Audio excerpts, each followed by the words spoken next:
It's 11:59 at Gun Owners Radio, and this is the Penn Patriot, music and the truth until dawn. Right now, I've got a few words for some of our brothers and sisters in the occupied zone. The chair is against the wall. The chair is against the wall. John has a long mustache. John has a long mustache. It's 12 o'clock, Americans, and another day closer to victory. And for all of you out there on or behind American lines, this is your song.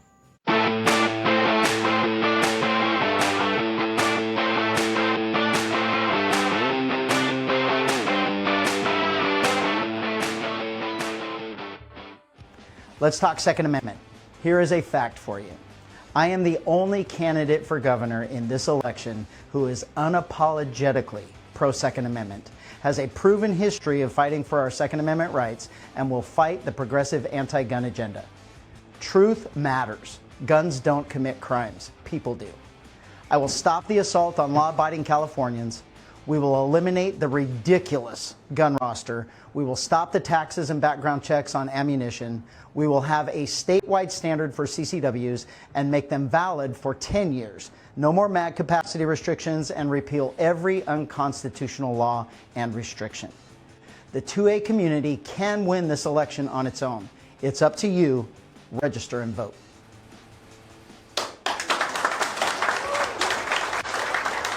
Hey everybody, it's Michael Schwartz from Gun Owners Radio. We have a really cool episode for you, a little unique. I was invited to participate in an interview of Sheriff Chad Bianco from Riverside County, who's also running for governor. And I'm proud to say that San Diego County gun owners, Inland Empire gun owners, and Orange County gun owners have all endorsed Chad Bianco for governor of California, based entirely on his Second Amendment stances and what he's done as sheriff, the fact that he is very much a viable candidate, which means he's doing the things it takes to win, his character, and of course his effectiveness. So we're very, very proud to say that he's our candidate when it comes to governor. Now, the podcast I was invited to go co-host and interview him, it's a brand new podcast. I invite you to go check it out. It's the Warrior's Way podcast. Mark Skoglund from Riverside. Mark is a newly retired deputy sheriff. He put together this podcast. He's got some really great guests coming up. And the very first one, his inaugural podcast, is me co-hosting with Mark, and we are interviewing Chad Bianco, Sheriff Bianco. So I'm very, very happy. So here's what we're going to do. We're going to go through, and I'm going to give some commentary. We're going to touch on some of the highlights and see what he has to say about some very important subjects. I think that this interview, and by the way, I invite you to go check out his entire interview and see exactly what he said on everything. But we're just going to show you some highlights. I'm going to give you a little bit of commentary here. And I think this is especially these two combined, the definitive interview when it comes to Sheriff Chad Bianco as a candidate for governor, particularly if you have any interest at all in Second Amendment issues. So without further ado, we're going to kick it off. We're going to watch the Warrior's Way podcast and our interview with Sheriff Chad Bianco, candidate for governor of California. You are leading in the majority of polls. Some of those polls obviously have skewed numbers, but yeah, I guess it depends on who puts them out. Some of it. So there's a lot of the polls that are coming out that are legitimate, company-based, political analyst-based. They do normal polls, and those are really legitimate. Those are the big base. It's a wide range. They're getting the required number of people participating in the polls. Those are definitely ones we watch, ones that we keep track of. But the majority of them, they're all, I mean, I don't want to say they're close enough or anything like that. They're legitimate polls. Some are not. Some are. If you get a poll of 400 people, that's not really a legitimate poll. There's way too much margin of error. So in this section, we talked to Sheriff Bianco about polling. We're basically talking about the logistics of running a campaign, which I think is extremely interesting and very important. What I wanted to know here and what I went on to ask him is, how do they use polls as a tool in a campaign? A lot of people look at polls and they want to know, hey, are they accurate? Or, oh, I don't listen to them, they're not accurate. The reality is a poll is 100% accurate, meaning the people that they poll, it gets their reaction, that subset of people, whether they're polling 1,000 or 5,000 people, it accurately reflects what their opinion is at the time they took that poll. What people really want to know is, hey, is this going to predict an accurate election? Is this poll going to accurately predict exactly what's going to happen in the election? And the reality is, it just never it never does that. And it's kind of not really intended to do that. I think in a perfect world, people want it to do that, even the people that are taking the polls, but they also understand that it's just not going to. And if you trust polling in that way, in other words, if you look at polls, if you're part of a campaign and you look at polls and think, hey, we're in the lead, so we're just going to rest on our laurels, then you're going to lose. Really, what polling does is it looks at a small subset of people. It helps you track trends. So one poll, not that useful. 10 polls over a certain time period, showing trends, showing different subsets of people and the way that things are developing, that's a very useful tool. So I wanted to know from him, hey, how does your campaign use polls as a tool? So go ahead, let's listen to what he had to say about that. And something like that. So the majority of the polls we follow, they're nationwide, they're tracked nationwide, and it's easy to keep track of them. And we've been fortunate. We knew going into this that California was ready for change. We honestly didn't expect that we were going to be this high in the polls, this early in the polls, and for this long in the polls. So really for the last 4 months, I've been leading in all of the polls, 9 out of the last 11. And it's the last several have been really, really good ones. The average polls, that's a good indicator too. I'm 3 points higher, 4 points higher than anyone else. So we're past the margin of error. So it's like, man, these are really getting better. The gap is widening, and it truly shows that people are looking for something different. It's this everybody's talking about this blue state and everything else. It's not a blue state. We're moving away. You kind of mentioned it. I think that this election is going to be the first time in probably the history of California where there will be the far left and the far right that are voting right and left, right, Republican and Democrat. But the rest of the state, the majority of the state, is going to be voting for change, voting for common sense, voting for leadership. And that's really what we're seeing. This is about California now. You want to know, like, we go back to where the very first poll that they ever had. And then now you're going to, you're 15, 20 polls in, and what is the trend? And the good thing is my trend is always going up. And there's several that have been very, very telling. One in particular was a statewide poll, but then they went further and broke it down into location. And the biggest thing for us that we looked at was the Los Angeles market. The Los Angeles market, I'm leading. That doesn't happen for a Republican. You're leading over everyone in the LA market? In the LA market. That's pretty phenomenal. Yes. Absolutely. So not only statewide, but the LA market. And that really shows that the message is resonating. People are looking for something different. We believe that, really getting into this and getting on that public safety background that I have, and then going on that platform, is we're on the trail and on the heels of Prop 36. And Prop 36 passing 70% in every single county was phenomenal. Prop 36 meaning letting keeping folks in jail longer. Yes, making crime a crime again for the theft, right, helping the homeless situation with mental illness. It's basically a bite at the apple of fixing Prop 47. Prop 47 from 2014 was the downfall of public safety, but Prop 36 is a little bite to get it back. We've got a lot to go, but Prop 36 in 2024, when that passed, a 70% win in an election is more than a landslide. Oh yeah. 60% is a landslide. I mean, I don't know if there's something bigger, avalanche, or I don't know what we want to call it, but for tsunami. The entire state, that was a statewide referendum on Sacramento to do something different. And then knowing that the governor and the legislature are purposely not advancing that agenda, I think that plays into my platform too, because I'm promising that. I mean, this is my wheelhouse of fixing public safety in California, and you have an agenda that's fighting it.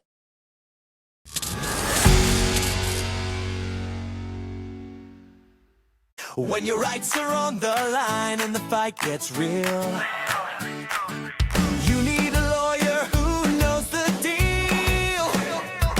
From gun laws to courtrooms, he'll stand by you. John Dillon fights for the red, white, and blue. John Dillon defending your rights, keeping bare arms with truth and might. From GVROs to self-defense calls, Dillon Law Group, he fights for us all. When freedom's under fire, who you gonna call? Dillon Law Group, justice for all. DillonLawGP.com. So the next thing I asked him about was Prop 50. Prop 50 was it was voted into law by the general population. In other words, we went to the polls. This wasn't passed by the legislature. We went to the polls and actually voted on Prop 50. And Prop 50 won overwhelmingly. And what Prop 50 did is it took representation from Republicans in the state of California. So it redrew districts so that fewer Republicans would have a voice in Congress. Totally turned the democratic process on its ear. California was already skewed when it comes to overrepresenting the Democratic voters in California, which, by the way, outnumber Republicans. But the number of people in Congress who are Democrats and the number of districts that are majority Democrat was still skewed in favor of Democrats, and now it's really skewed in favor of Democrats, so that Republicans have really lost their voice. So my question to him was, if Californians are looking for change and they are looking to vote for somebody for governor who is different than the Democratic policies that we've been putting up with in California, then how do you reconcile Prop 50, the win in Prop 50? Why did so many people in California vote for Prop 50 if they're looking for change? So let's see what his reaction is. They orchestrated Prop 50 perfectly. They waited till the last absolute minute, quickly got it on the ballot with the minimum amount of days. I think they even went a couple under the minimum amount of days. So it's supposedly it's anti-constitutional, against the Constitution, the rules, but it flied. The Supreme Court ruled, it's all over. And then the messaging, the money that they put toward it and the messaging, it confused people. They didn't know what they were really voting for. And then, so the some people voted for it thinking that they were helping, that they were doing the right thing. And then others voted for it only because the message was fight President Trump. Newsom, particularly, and the Democrat Party, the legislature, in their framing of it and their pushing of it, they did a great job of really lying to the public. They framed it exactly like you said, and then it was that anti-Trump anyway that just progressed it. And it shows that there were so many things going on. Everything was just a perfect storm for it to pass. But you get the exit polls from Prop 50, and it was 93%. 93% of the exit polling said that it was absolutely wrong to give politicians the ability to draw lines. And then 65% of them voted to give politicians the right to draw lines. Yeah, it's crazy. It's so crazy. it shows you the absolute, just complete confusion. People had no idea what they were voting for. It was against Trump. They came out to vote against Trump. So based on that reaction, I wanted to know from him, running in the state of California, where you have so many people that are anti-Trump. So they're not just Democratic voters. I mean, there are people that are just vehemently anti-Trump. These are people that are not declared. In other words, they're not affiliated with a party. These are even people that are Republicans that just have a extreme negative attitude towards Trump. He's running in California. He's running on a similar platform, and he's running as a Republican. So is there a fear that he will be tied to Trump? People will associate with him with Trump just based on that. And he came out and endorsed Trump when Trump ran for his latest term. So is there a strategy for that? Is there a way to deal with that? Is there a fear of that? Wanted to see what his reaction was. Yeah, it's definitely going to be something that we're going to have to be concerned with, but I don't honestly think overly concerned. We already know that I'm being labeled from Democrats as the Trump MAGA extremist sheriff. I mean, they're already saying that. They've been saying it for a year. So it's not anything new. It's not going to be a new hit attack. But the difference is I've been traveling this state for more than a year now, and there's a lot of people that have heard me. And it's like, okay, well, he's not Trump. I mean, he's still a sheriff. He still has spent 32 years doing everything right, and he's got a great background, and he's got a great evidence of him doing things right. And so when they listen to me talk, and then I think what the temperature of California is, they're dying. Californians are dying for someone to tell them the truth. They're dying for someone that with leadership ability that they can trust, that they know is being honest. They don't even care if they don't like what they're being told. They know they're being told the truth, and they're just looking for someone that cares about them. And that law enforcement sheriff role, that's where I fit in that. I think that's totally accurate. The skill of leadership and executive skill set, that's a real skill set. That's just as much a skill set as any other skill set. And we just don't see a lot of that in California. There's a vacuum when it comes to leadership. And what he's saying is true. Sometimes people, it doesn't matter if they even agree with you. They're just happy that they hear what's going on. They're just happy that they know what direction you're going, or that there is a direction that you're headed, even if they don't necessarily agree with it. There's just a comforting feeling. There's that there is someone at the head of the government that's saying, hey, this is the direction we're going. I'm telling you the truth. I'm telling you what's actually going on. And I'm also telling you the next steps. A lot of times when you listen to a candidate and they're kind of off in the ether about like, well, this feeling and that feeling, and here's what we should do, and here's what I feel about this, that, and the other thing. And you get to the end, and maybe you're a little amped up because it was an emotional speech, but it leaves you empty because you don't know, what did that person actually say? A lot of times when they talked about Kamala Harris, when she was giving her talks, and they described her as giving word salad, because she wasn't actually giving a vision. She wasn't actually saying, hey, this is where we're going and how we're going to get there. I do believe that Sheriff Bianco has exactly that. He's given that. There are many examples of him being an effective leader at in the position of sheriff at Riverside on a lot of different levels. I think that is a huge advantage he has. I'm worried a lot of people are over optimistic at just how ready Californians are to vote for a Republican, other than, straight Republicans who are going to vote Republican no matter what. But those who are declined to state voters and those who are Democrats, I think that he's a little over optimistic on how ready they are to vote for someone who runs as a Republican. I hope I'm wrong. I hope the guy gets the votes he needs, but let's continue to watch. I do remember a conversation that, there was a dust up, for lack of a better term, at a Trump event in Riverside. And you and I talked about that, had a conversation about that on Gun Owners Radio.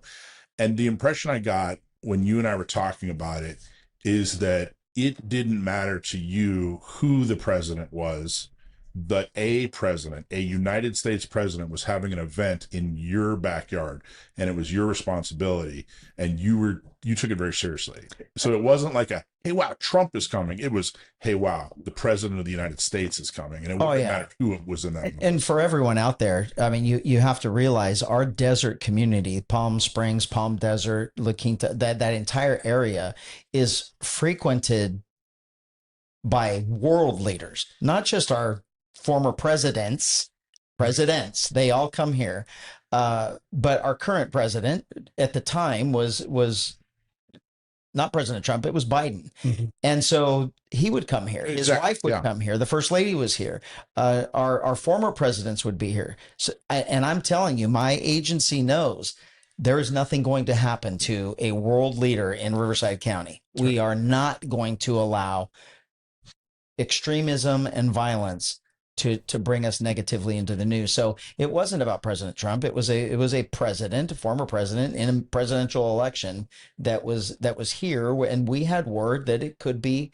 I mean, there was violence that came around him. He had 2 assassination attempts. It's like that wasn't going to happen here, and it was short notice. So it was, we were on alert. And so it was not about politics. I did technically endorse him, but it was more my endorsement of President Trump in a video that I did of Put a Felon in the White House was more. Oh, I do recall that. Yeah. It was more of a parody sarcasm against the politicians in California, because they've been letting felons out of prison on purpose for a decade. Right. And they've been passing laws that we can never send criminals to prison anymore. They have a love affair for criminals. And then when President Trump was convicted, their narrative changes to the felon, the felon, the felon. Right. And I had that day, I happened to be stuck at a train, and it was going through social media, and every single post was Democrats in California, and including our governor, saying felon, felon, felon, felon. And so it was more of like a parody toward that of, yeah, well, okay, I'll be on your side then. And let's put a felon in. Plus the felonies that they hung on him. Yeah. It was so ridiculous. Yes.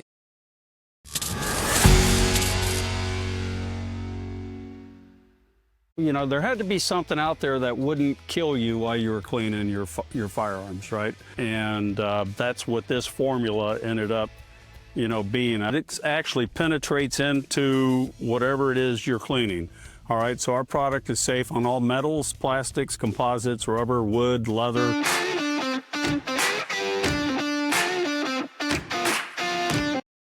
So one of the things we talked about, which I was really impressed by, and I don't think a lot of people understand, Riverside County isn't the biggest county in California. There are a lot of more populated counties. There are counties that are geographically larger. But one thing that makes Riverside unique and important when it comes to the race for governor is the fact that there's so much happening in Riverside County. It's so diverse in so many different ways. So you have diversity in age, diversity in economics. In other words, you have people that make a lot of money, you have people that don't make a lot of money, you have agriculture, you have industry, you have cities, you have rural, and then you also have people that are very, very left or Democrat. You have people that are very, very right or Republican. You have a lot of people right in the middle. It is diverse in many different ways. When you look at Palm Springs, when you look at the city of Riverside, if you look across the county of Riverside, you realize that somebody in a position, a countywide position like sheriff, really truly has to deal with a lot. And I think that makes Sheriff Bianco uniquely qualified, especially in the current pool of candidates that are running for governor. It makes him uniquely qualified to be very, very successful in the position of governor in California. So listen to him talk a little bit about that. Microcosm of the entire state. Everything that the entire state has, we just don't have a beach. We have mountains, we have snow, we have desert, we have big city, little town, small town, mountain town, desert town. We have everything. We have prisons, we have jails, we have 12 Indian nations. I mean, we have everything. It's very, very diverse. The left side of our county is completely different than the west side of our county, and the north side is completely different than the south side, and everything in between. So it's very unique. And I have 17 contract cities. So I have 17 city council members. 17 contract cities. That means that you provide law enforcement. They don't have a police department. The sheriff's department is their police. Is their law enforcement. So technically I'm the chief of police of 17 cities within Riverside County. So 17 city councils, I act as their chief of police. And it's just a massive organization. It's a massive area of responsibility. And each one of those different cities is completely different. And it's interesting that along those lines that you're talking about, the groups that I'm meeting, and obviously I'm meeting organizations and associations and groups of people and businesses, and they are even amazed sometimes of my working knowledge of their industry. And it's like, well, law enforcement touches everything. And it's not like we work in a bubble. And so you have those relationships in every single industry, every single part of society. And I do have a working knowledge of them, and I understand their issues and their problems. So even the farming community, when I go to the Farm Bureau, it's like, oh, a sheriff, what do you know about farming? It's like, well, I have one of the largest agriculture areas in eastern Riverside County in the state. And then I talk to the schools, and it's like, we have massive schools. We have more school resource officers than anyone. And it's like, so I'm intimately aware of that and involved in that. Our building community, everything, it works out good for us. And I will even say, because we are so large, the CCWs that we have, the program that we established, the night and day difference in CCWs from me taking over and what it was before, I am a great example for the rest of the state that CCWs are not bad. There's law-abiding people with guns are not a problem anywhere.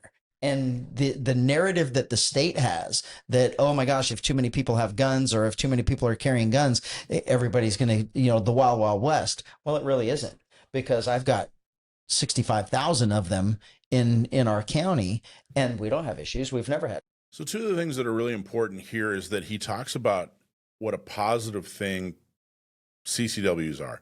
In other words, having a community where people who go through the process, they're saying they're trained, they're law abiding, they go through the background check, they go through the training, they pay the fee, they fill out the application, do all the things it takes to get your CCW.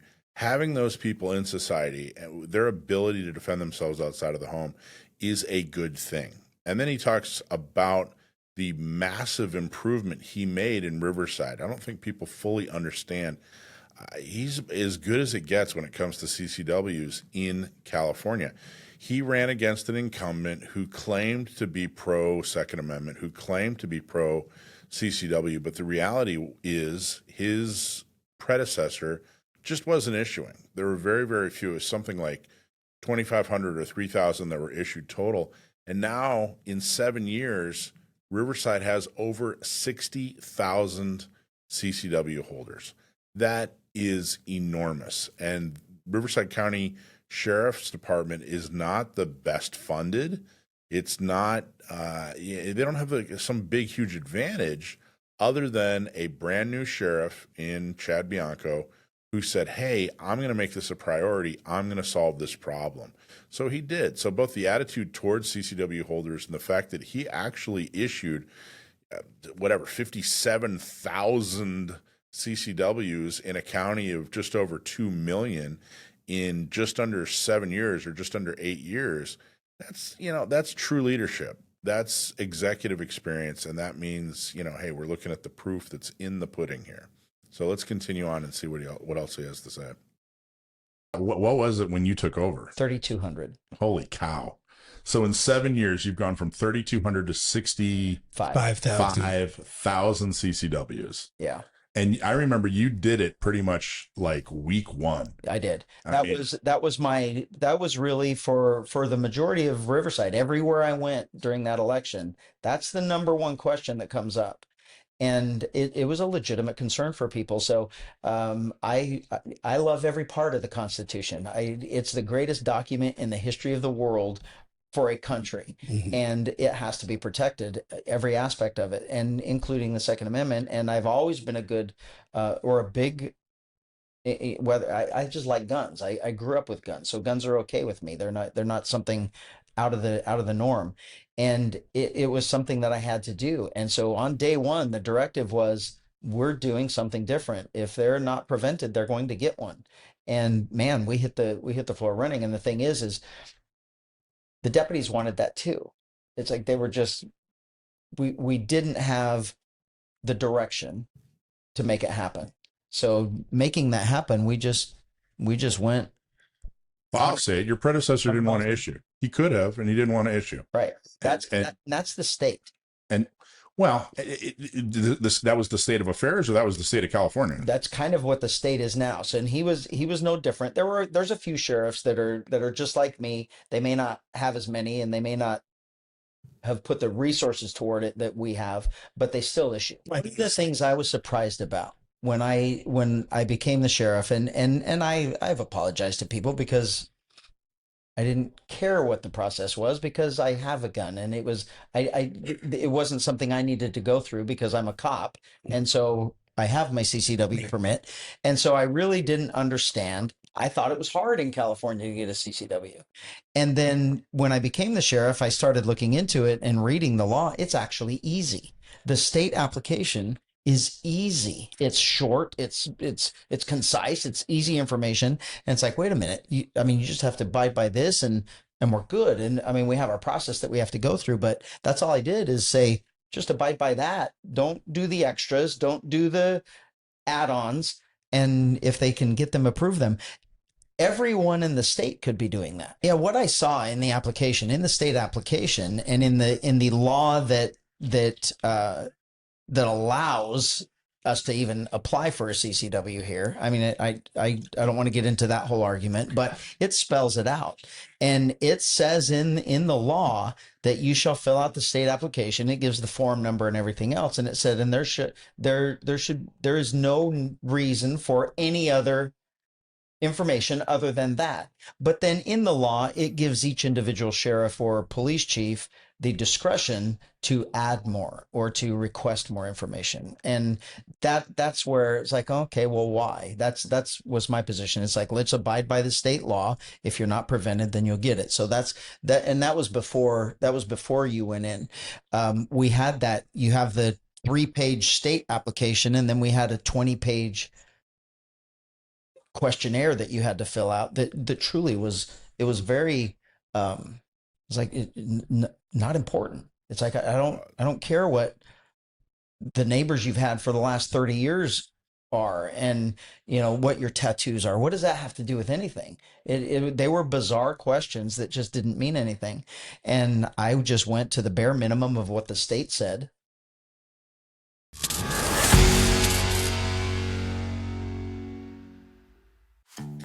So the lifeblood of every organization is membership. We absolutely need membership. And you as a Second Amendment activist want to be involved. You want to help make things better. And we have a way for you to be involved, get involved, and stay involved. Look at our volunteer page. If you go to sdcgo.org/volunteer, we keep it up to date, and there's always an opportunity for you to get more involved. Our bread and butter are our shooting socials, where we teach people how to shoot. They've never had a shooting experience. Maybe they're brand new to shooting and they want to have a first-time shooting experience. You can help us do that. Or if you want to help spread the word, we have tabletops at different gun shops, at different events, and you can volunteer to tell people more about the Second Amendment, more about how to get a CCW, or more about being a member of an organization like SDCGO. The good news is it's super easy. We'll help train you. We'll help you get involved. We'll give you the opportunity to do good things. If you don't have the time to volunteer, there's another way that you can help too. We are always looking for folks to donate. And if you want to pledge $5,000 in this next year, we will have you on our show as a guest host. So come join us in the studio. We would love to have you here for one episode, and that is for a price of $5,000. $5,000 donation to San Diego County Gun Owners gets you a guest host with me and Dakota and Alicia, and you get to talk about whatever you want to talk about, and you get to do whatever you want to right here on Gun Owners Radio. So thank you so much. Whatever you do, just do a little bit more than you did last year and help us defend and preserve the Second Amendment right here in your backyard.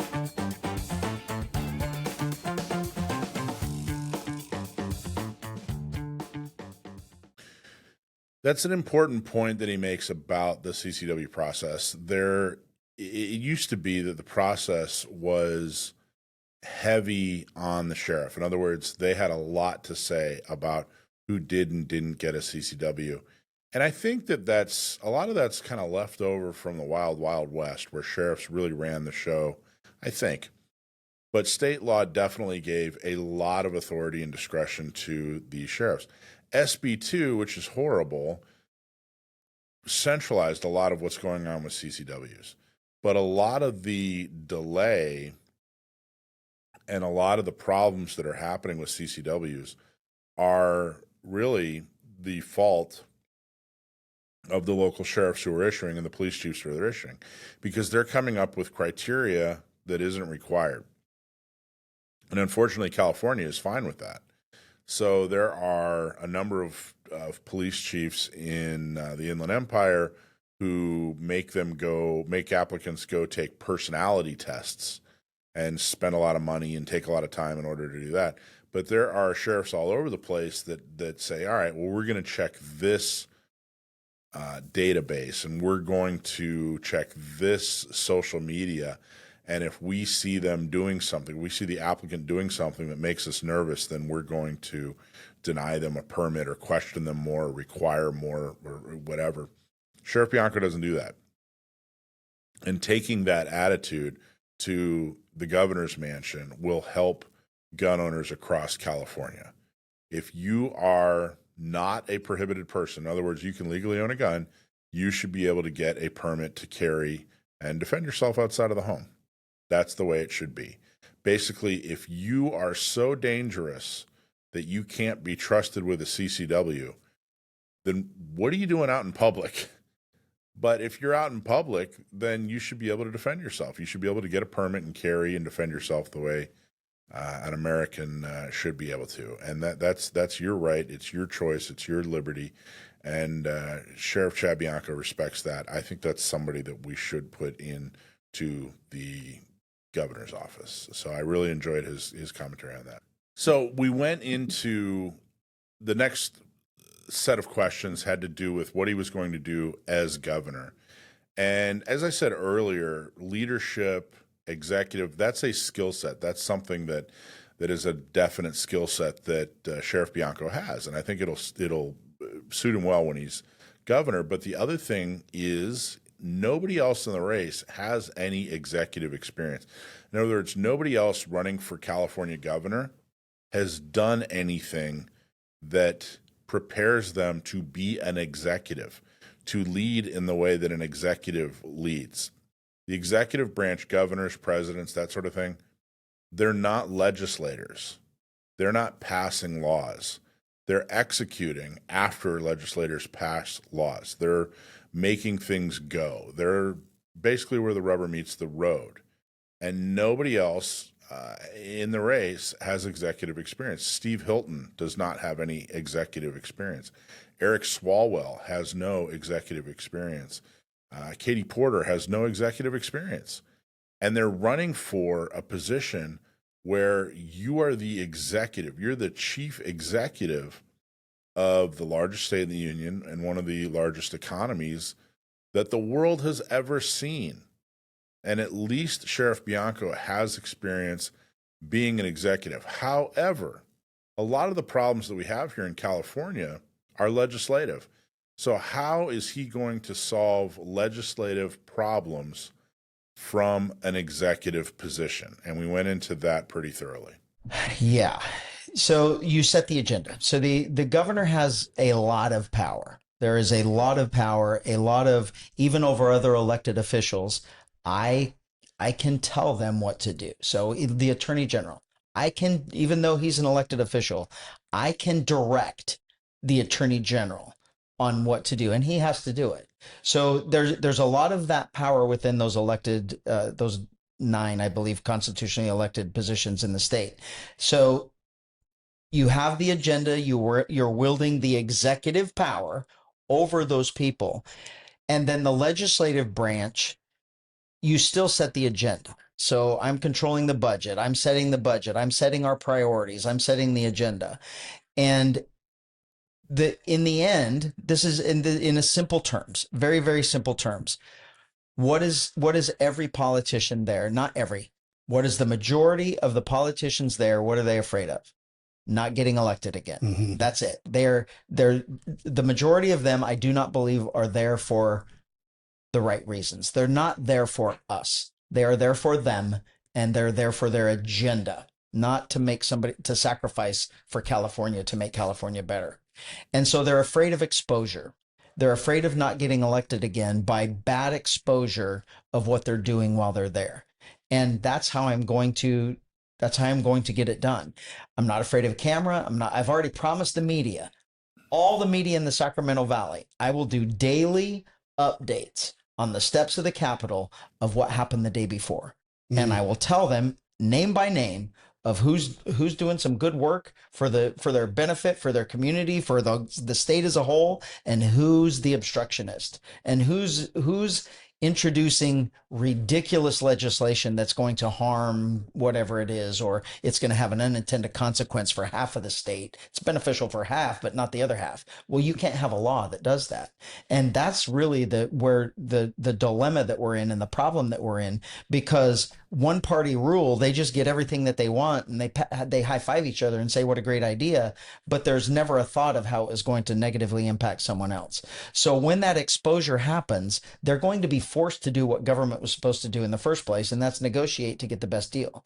If you and I shouldn't agree, if somebody else wants something, and you and I, if we just agree and say, yeah, let's do this, then we're not thinking of consequences around the perimeter.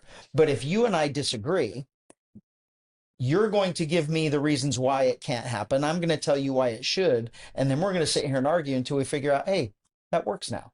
So I addressed your concerns, you addressed my concerns, and now it's best for him. That's how government's supposed to work, but that's not how it works now. So I'm not afraid of the legislature, a supermajority or even a majority or even a supermajority at all, because I'm going to force them to do their job. And their job is not to push an agenda. Their job is to do what's best for Californians. And in order to do what's best for Californians, you have to know what Californians think. And that means you have to talk to everybody. I've had a very successful career here as sheriff. I don't like talking about myself, and I don't want anybody thinking that, bragging or anything else, but I'm extremely popular. And I'm popular because I'm approachable and I will dialogue with anyone. And people know that if you can convince me to change my mind, that's okay. Yes, I have my opinion. I think that I want to be advised on every decision that I make, and I think I'm making the right decision. But if you're going to tell me I'm not, then tell me I'm not, and then we'll fix it. And that's the reputation I have here. So I've gotten good at it. And the diversity of Riverside County, we're a blue county, and I have a 4-1 Democrat board. So my ability to communicate and get things done for the betterment of Riverside County we're just taking it to Sacramento, and we're going to do the same thing. So one of the standard questions I ask candidates is it has to do with how they would vote compared to how their district wants them to vote. And it's really more of a thought exercise. I don't know if there really is a right answer, but it definitely gives me insight into how they view their position as an elected official. In essence, the question is, if there is a bill that's being proposed and they know for a fact that 85% of the people in their district want them to vote for the bill, but based on their principles, they're completely opposed to the bill, how do they vote? Do they vote to reflect what the 85% in their district want them to do? Or do they vote their principles? And it's tough to say. Are you there to represent your community? Are you there to represent your constituency? And if so, if you're there to represent them, then shouldn't you do exactly what they want in every situation? Or did they hire you to do a job, and therefore you should vote your principles no matter which way the political winds are blowing? And then they can decide at the end of your term whether or not they want to re-elect you. So that was my question to him, and I thought he did a very good job of handling it. Let's listen to what he said. So I am not a politician, but I'm going to give you a politician answer. It has to depend on what it is. That's one of those things that their life is not about a blanket statement. Life is not about a one-size-fits-all. And you can't say that I'm going for the 80%, because that might be the wrong answer. Mm-hmm. Because the idea of a constitutional republic is 99% of the people can't rule over one. I mean, 1% cannot be abused by 99% of the people. So you would have to go with the 1, even though 99 said do it. We don't have mob rule. And so just because mob rule wants to take over, you can't say that, well, it's the majority, because that's not a leader. A leader is the person that says 80% want it, but that's the wrong answer. And so we're not doing it. I'll give you a perfect example. There you go. We'll talk about the wolves in Northern California. The majority of the legislature said, let's do this. We want wolves back in California. It was an absolutely horrible decision, because the people that made that decision were the people that live in Los Angeles and San Diego and in downtown Sacramento and downtown San Francisco, Oakland, and all of those places that, oh, look how pretty the wolf is.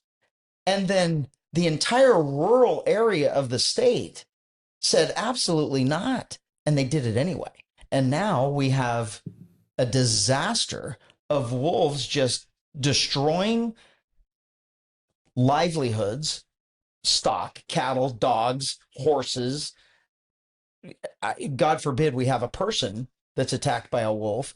But those wolves that started in this nice little tiny little community in Northern California, I'm sorry to inform everybody, but there's now one in Los Angeles.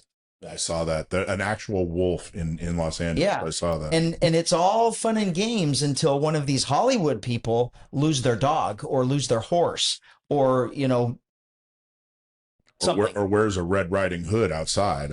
Yeah. Right. Yeah. So that was a leader should have said, no, we can't do that.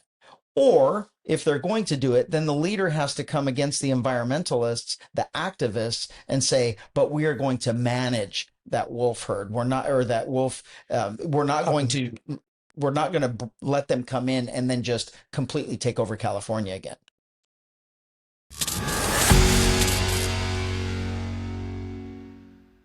Those of you who know me know that I love training. You've heard me talk about different classes I've taken and different opportunities I've had to train with some of the best. And I'm going to talk a little bit today about Massad Ayoob. Those of you who have never had the opportunity to train with Massad, he is a legend in this industry.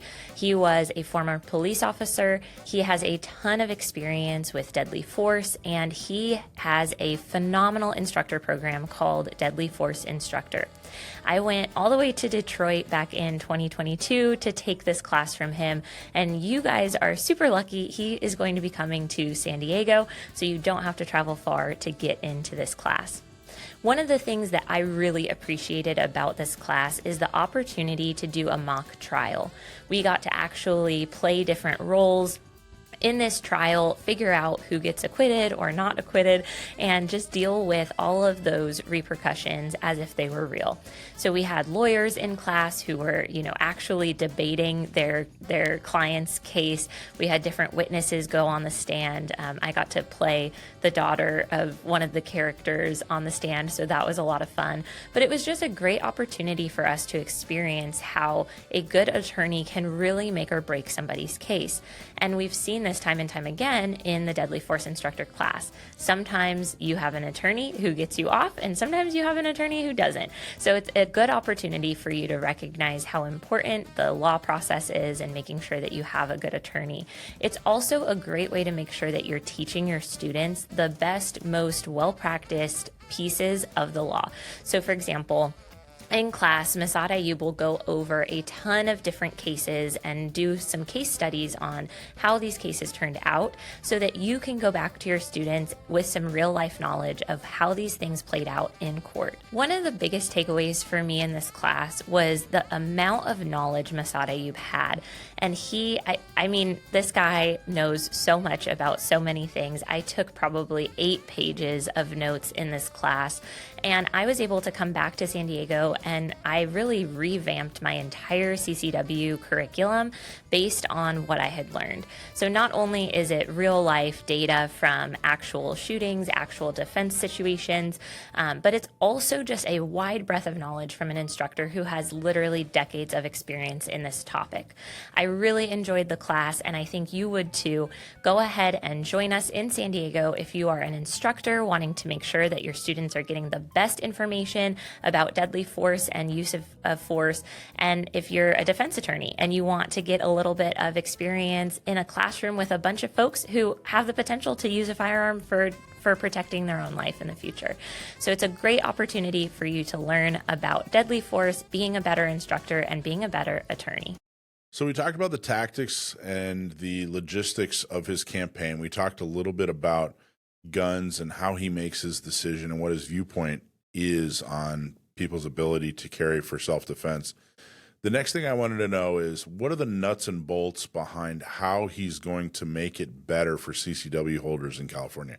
In other words, what can he actually do from the executive branch, from the governor's office, to give us a better and more efficient system for getting our CCWs? And he went on to answer. It was very interesting.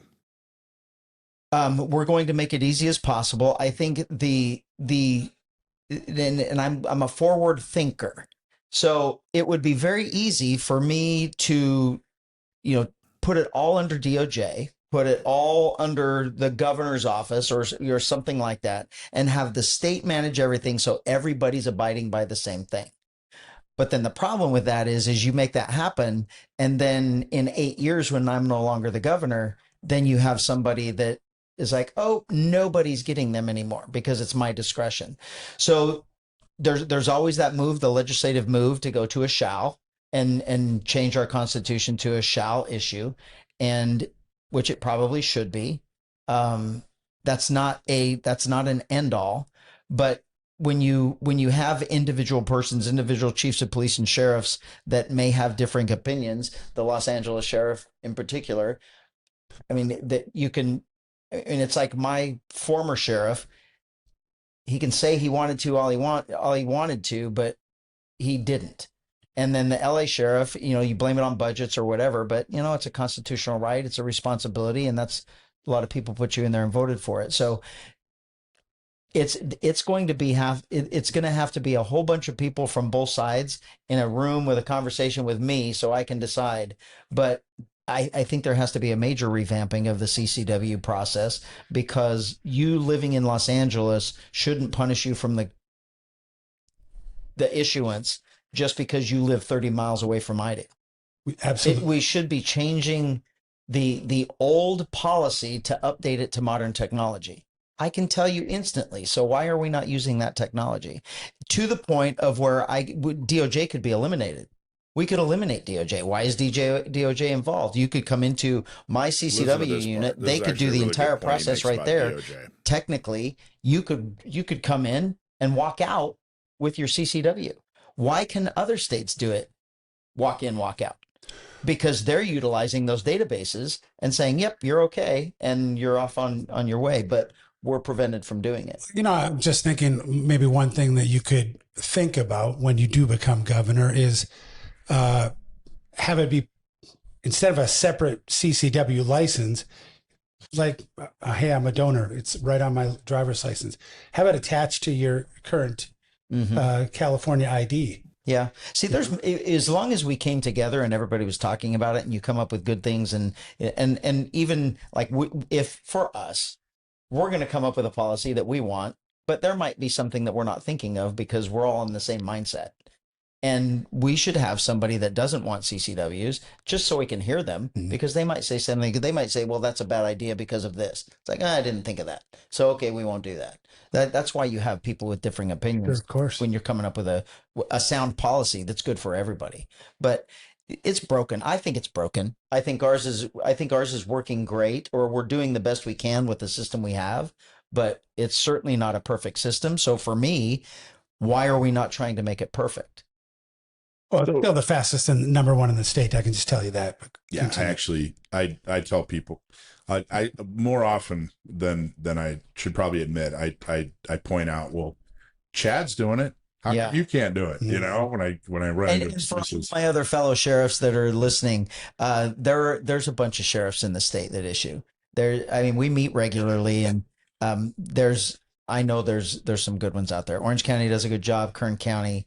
Yes, San Diego does a good job too. Yeah. I just want them I want all these counties to do a larger volume of a good job. More often. One of the things that I found that I just couldn't believe when I took over as sheriff, and we're catching up. We're going to get up there. But you think about 2.5 million people. I mean, we're not even, what is 60,000? That's like, It's a half a 1%. yeah, No, maybe even less than that. 5%. Yeah. I'm not good at math. I'm not, 10% would be 200,000. 240,000 would be 10%. So even if it was 10%, I mean, I'm 180,000 away from just 10% of the population. So that's not that many. We're even those 65,000, and we're by far more than anybody in the state. I believe it should be a lot more. So I think it's interesting the percentage of people in Riverside. We're now getting into percentages of people in Riverside that are carrying, which is amazing. Just to give you an idea, the last time I looked, the highest percentage of people, of adults who carry or who have a carry permit was actually the state of Alabama. It was about 20%. Which is high, but I don't know if it's high enough. I'd like to see an even higher percentage of the population decide to get the training, decide to go through the background check, and of course, do what it takes to defend yourself when you're outside of the home. I think that's a great idea. So he made this big change. He now has a percentage of Riverside that has their permit. It's increasing every month. He's doing a great job. My question to him was, when he decided to make that change, or after he made that change, and people started to get their CCW and carry outside of the home, and they were issuing, what was the media's response to that? Did they give him a hard time? Were they supportive, or what was their reaction? And he told us all about it.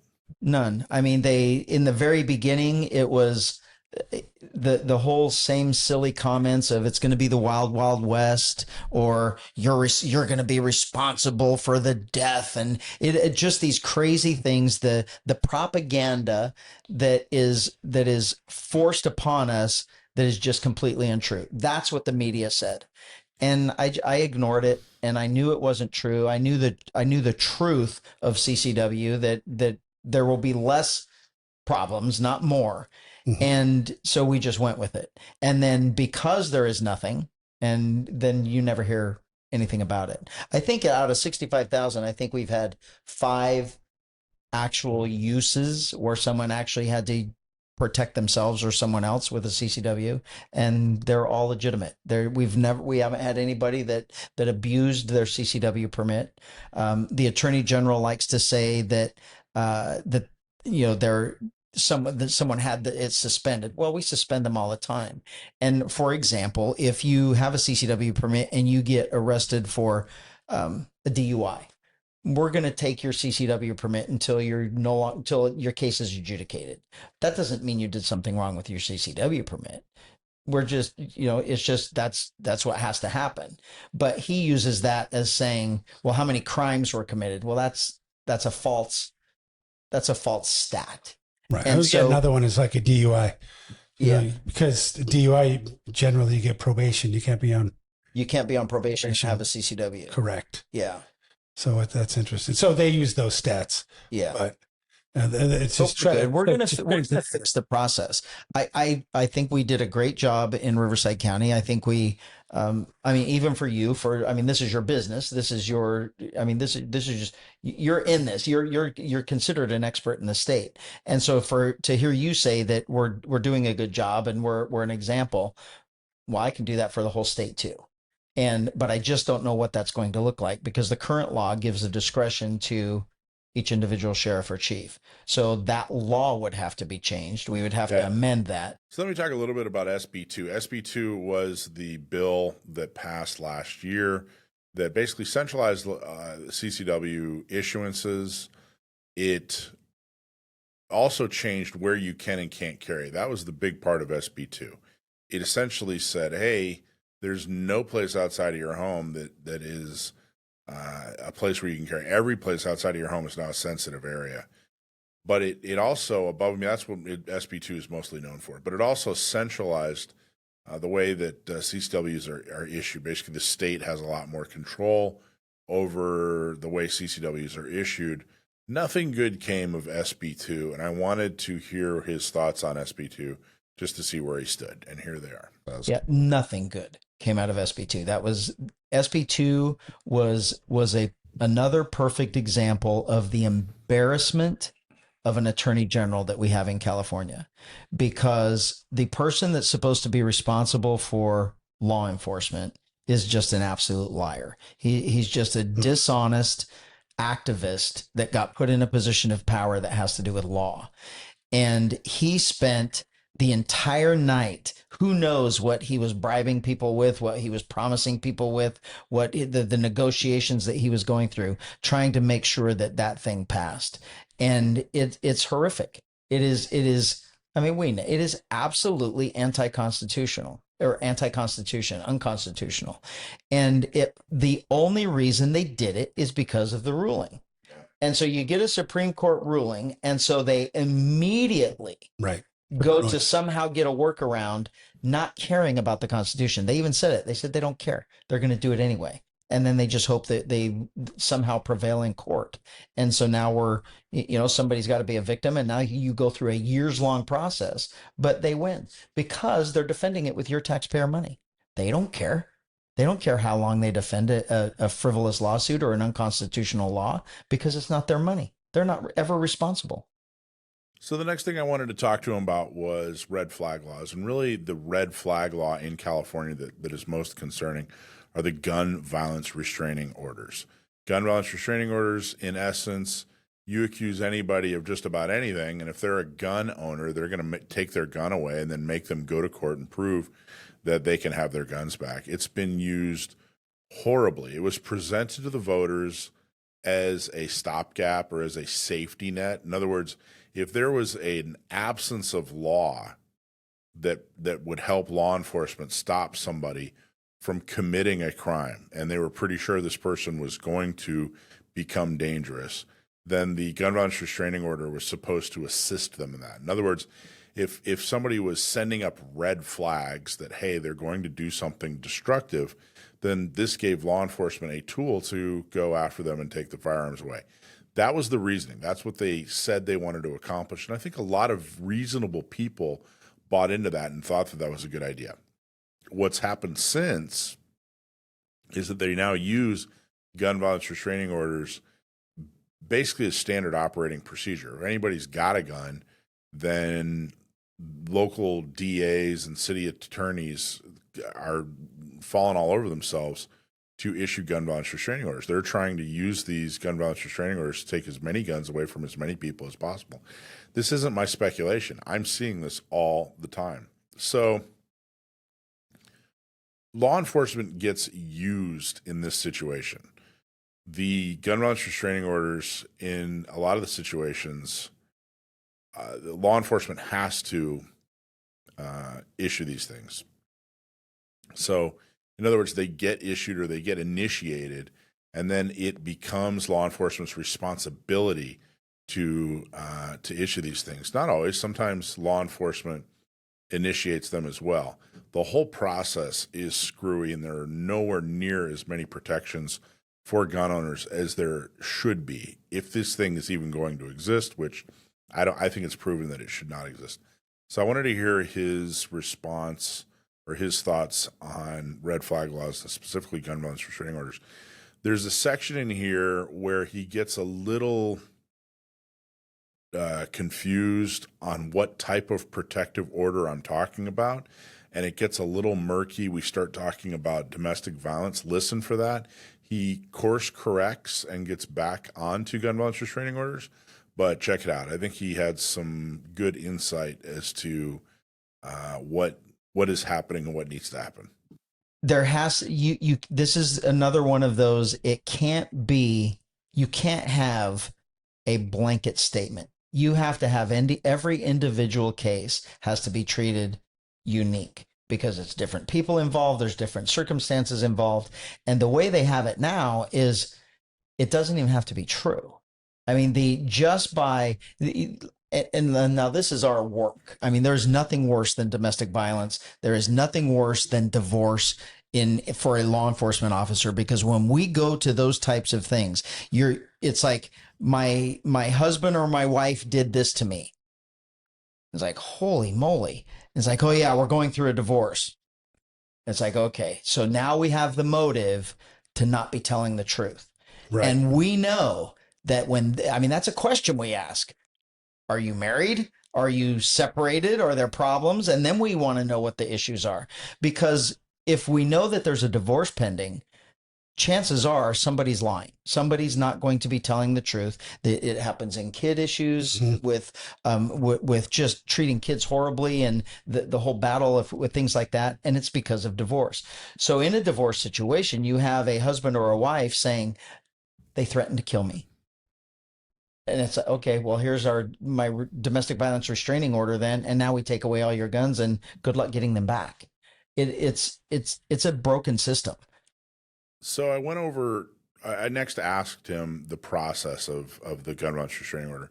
Right now, if you are accused and somebody starts the process against you of some kind of restraining order in general, but specifically a gun violence restraining order, the judge looks at what you wrote and then makes a decision to give a temporary restraining order or protective order of some kind. If you get a temporary protective order, you then get a court date, both parties show up at the court date, and then you can make the case in front of the judge, showing them evidence, that sort of thing, that you should have a 2 or a 3 year protective order against whoever is being accused. However, it can be an extremely outlandish claim, and you'll still get a temporary restraining order in anticipation of this court date, and they're almost always granted, these temporary restraining orders. Even if you go to court and the judge says, this is ridiculous, you never should have been given a temporary restraining order, you still lose your CCW for 5 years due to what happened with SB2. SB2 basically says, hey, you lose your permit for 5 years. So I wanted to hear his thoughts on what protections can we have for CCW holders or gun owners when it comes to that kind of predatory public policy. Cannot have a neighbor. That has to be completely done away with, because you cannot have a neighbor dispute where the neighbor says he threatened to kill me and I want a gun violence restraining order. You can't have that.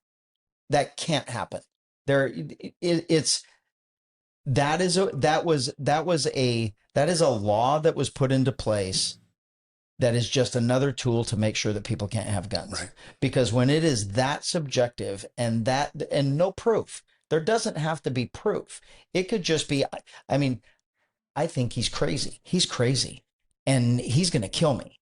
And now you lose your guns because I just said that because I don't like you. When you have a situation set up where your constitutional rights could technically be infringed upon because I'm going to take away your guns because I'm lying and just said that you're going to hurt me or you threatened to hurt me or I'm afraid of you. There is no one that can make sense of that. That doesn't make any sense. It's a way for the state to make sure that somebody's going to lose their guns and they're not going to get them back. So next we pointed out the fact that California is an enormous state. And if you go outside of LA and San Francisco, the state or the folks living here look a lot like other states, a lot like other rural states. And Mark asked, hey, what does it mean to you that there are so many gun owners in California? And here's how he answered. It's a lot of guns. That's a lot of people in the state. What is it, a quarter? It's almost a quarter of the state has guns. I was surprised when I came to California. I was afraid coming from a state that everyone has guns. I was thinking that, oh my gosh, guns aren't allowed in California. And I was surprised that there's a ton of people that hunt here. The shooting sports are huge here. Yeah. And so there's a lot of people that are not afraid of guns, that understand that that's your right to have one. You came from Utah. I did. Yeah. So I saw a previous podcast that you were on, and you were actually talking about, the gun owners, the bow hunters, the fishermen, all these different people, and how they need to really support each other because they all have a common goal, right? Yeah. When you're talking about the hunting community, the fishermen, the context of that was, we're talking about the hunting community and the rifle hunting community and the fishing community and the bow hunting community are not all on the same page. And the laws that are going against the rifle hunting community, the bow hunting community and the fishing community are like, doesn't affect us. But it really does, because that's just one more way that they're coming at. And if they would, I mean, the outdoor community in California is absolutely huge. And if we would all band together, and if we would all come together and say, well, yeah, I don't hunt with a bow or I don't hunt with a gun, but I mean, that's still my lifestyle, so I'm going to support that. I think we would be good. So then Mark directly asked him, where does he stand on the Second Amendment? The importance of the Second Amendment when it comes to protecting people, the importance of the Second Amendment when it comes to protecting our own way of life in government. And here's how he responded. Yeah, so, I mean, you go back to the founding of the Constitution, when our country was founded, and the writing of the Constitution, the government, the English government would restrict guns, and so for here they were like, well, wait a minute, if our government's going to come after us, we have to be able to defend ourselves. And so that's why they put that in there. It wasn't to hunt. It wasn't to target shoot or anything like that. It was tyranny. It was tyranny. It was being overtaken by a government, which we see China. There's no guns allowed in China. I wonder why. Because the government doesn't want that many people having guns to protect themselves from government. A lot of people don't realize that LA is so big. LA County is so big. The city of LA is enormous. But if you look at LA County, it is so big. And of course, the city of LA is in the county of LA. There are more Republicans in the county of LA than many other places, not just in California, but throughout the country. I mean, there are a ton of Republicans, a ton of gun owners in the county of LA. It's just that they are so outnumbered by Democrats. So the fact that Bianco is leading in LA and that there are so many gun owners in LA and so many people in LA who want their carry permit really isn't surprising. But they're just so outnumbered by the number of Democrats or the number of anti-gun folks that I think it makes people don't realize just how big LA really is. So let's keep watching. There are tens, if not hundreds of thousands of people in Los Angeles that want CCW permits, whether it's Los Angeles proper or the cities around it. Can you imagine what that's going to be with a socialist in there that doesn't want our Constitution and doesn't care about our constitutional rights and our Second Amendment? It's going to be interesting. LA should be in Riverside County has 65,000 CCWs. LA should easily be 2 or 3 times that number. Yeah. Just because of this. The LA city has 10 million people, 9.6 million people in the city of LA alone. That's 4 times the size of Riverside County. They should easily have 200,000 CCWs, in my opinion. And an armed society is a polite society. So I thought his comments on if he's been able to determine if the number of CCWs now issued in Riverside is having a positive impact on crime were very interesting. In other words, he was commenting on, hey, now that there are so many people that carry for self-defense, are there meaningful numbers that he can point to that show that crime has decreased? Now, he pointed out the fact that there's somewhere around 5 people in the last 7-8 years who've used who are CCW holders that he knows of that have used a firearm in order to defend their life, and that it was a legit defensive gun use. But I was looking to see, is he able to look at statistics and really tell, oh my gosh, violent crime is lower or whatever, sexual assault is lower, and we can directly link that to CCW issuances. And he really couldn't do that. I went on to talk about how I remember reading a study where they interviewed prisoners and said, hey, what is your biggest fear as a professional criminal? What are you concerned about most? And the number one answer was an armed victim. So I wanted to see what his thoughts were on that as a professional law enforcement officer. So the thing about stats is there's really no way to say what caused it. I will say that when I came in and we really started pushing CCWs, there was a couple other sheriffs in the state that started doing the same. and other ones that were doing it didn't want to be overtaken, and so they ramped it up a little bit more. So there are a lot of big city, big counties that are issuing CCWs, including San Diego. San Diego's gone way up in what they had. And we do know that some violent crime is going down. And it's like, we can't relate it right to that, but it has to have something. It's one of those things that you can't prove a negative. You can't, well, I don't know if it did, but because we gave them, we can't take it back, and we'll never know if it would have been higher without those CCWs, but at least there's a correlation. There has to be, we don't know if it's the cause, but there's a correlation. So it's, we can look at other states. We can look at other states that have it, and we know that their crime rates are lower than ours. And so now that we see our crime rates going down, well, it could be because of that. We know that it's not because we're tough on crime. We know that it's not because, things like that. So it could be because criminals are worried, especially in Riverside County. It's not a secret. They all know that I issue them, and it's in the media. We tout it on social media. So the criminals here know that a lot of people are carrying guns. And with me as the governor, I'm going to be honest with people. I'm not going to allow this false narrative that people having guns is bad. I have been in some heated arguments with our attorney general and about CCWs and about his lies about the dangers of CCWs and people with guns and everything else. And I have repeatedly demanded to know where he's getting his statistics, because I don't believe those statistics exist. We know they don't exist because we're a perfect example that they don't exist. 58 sheriffs in the state, we know that doesn't exist. The CCW holders aren't running around committing crimes. We would know that. And he repeatedly touts it. And I'm demanding, show me, you're lying. Prove to me you're lying. And so one time he sent me the study, supposedly. And I think I don't know if he just figured I wasn't going to read it, but it had nothing to do with what I wanted. It had nothing to do. It was about CCWs, but nothing about stats or crimes or anything. It's like, it's just dishonest. So me as the governor, I'm not going to allow that anymore. I'm going to be honest with people and say, look, the statistics that you've been told about, they're not true. Here's the reality, and here's the truth. People want the truth. And when you tell them the truth and give them the truth, sometimes they're okay with it.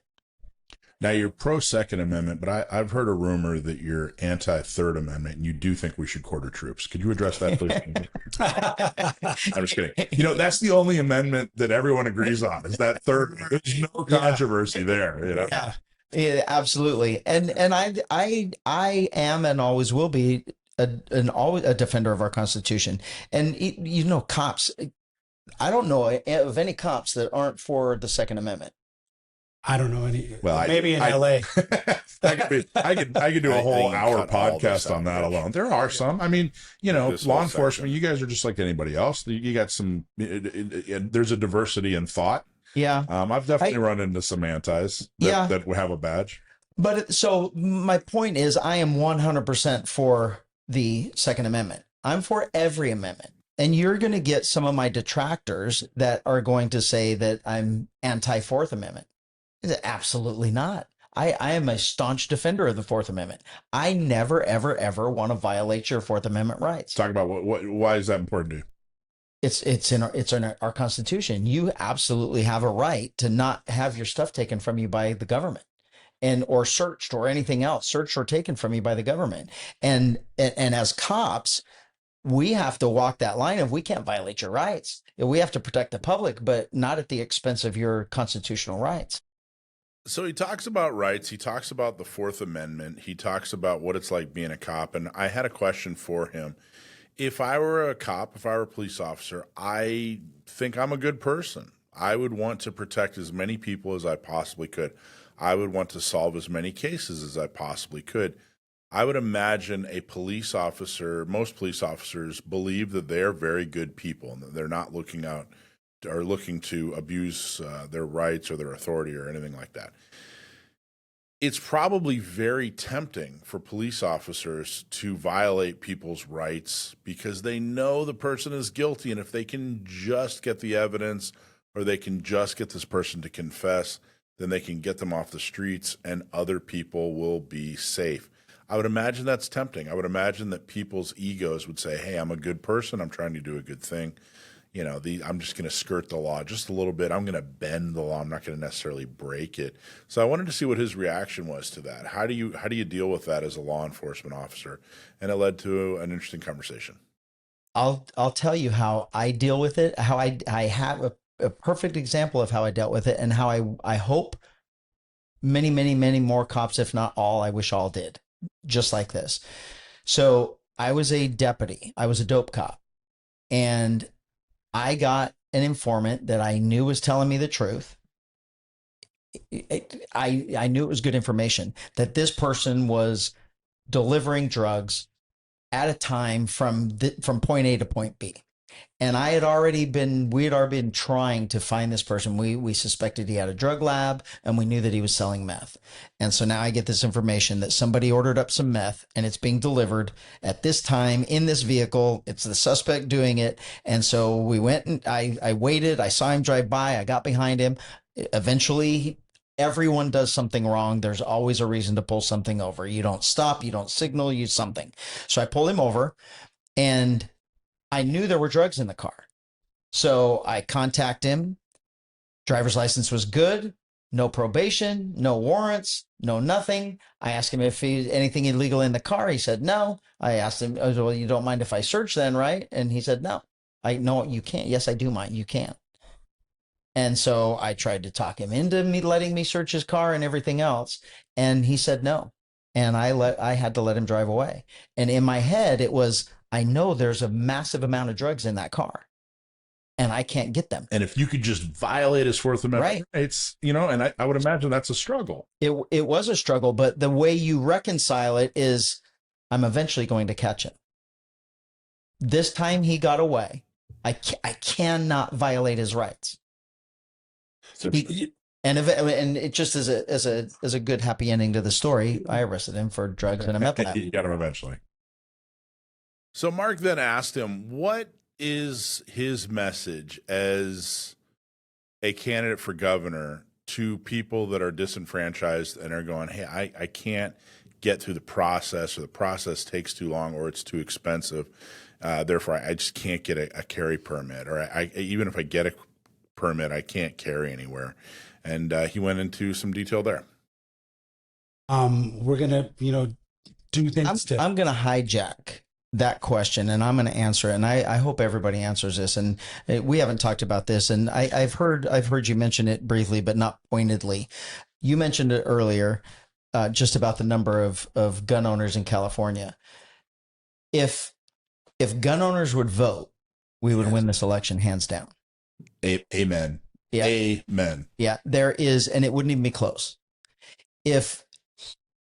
And I've heard the excuses. I've heard the excuses that, and they're so silly. It's if I register to vote and I vote, then I'm going to get called for jury duty. It's like, well, you know what? That's your civic responsibility anyway. You should do that. You should be willingly wanting to serve on a jury so criminals don't get away with it.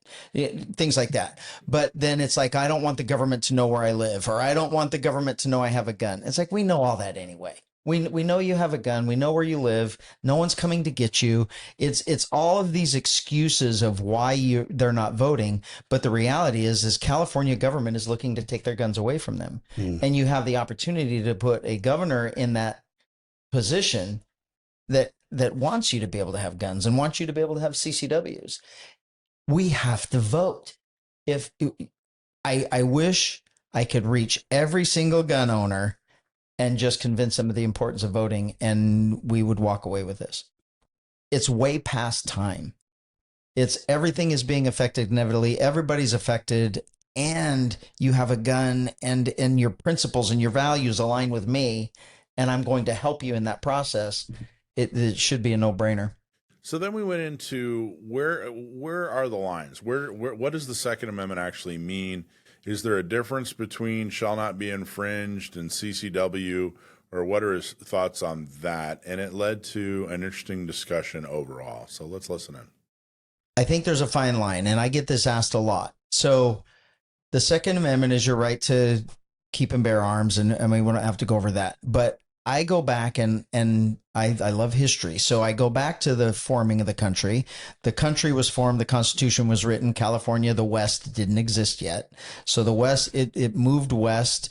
We were building into it, everything else. But when you, in the Old West, even after the Constitution, when you went into some towns, you left your guns at the sheriff's office. And when you left town, you'd pick up your guns and you could leave.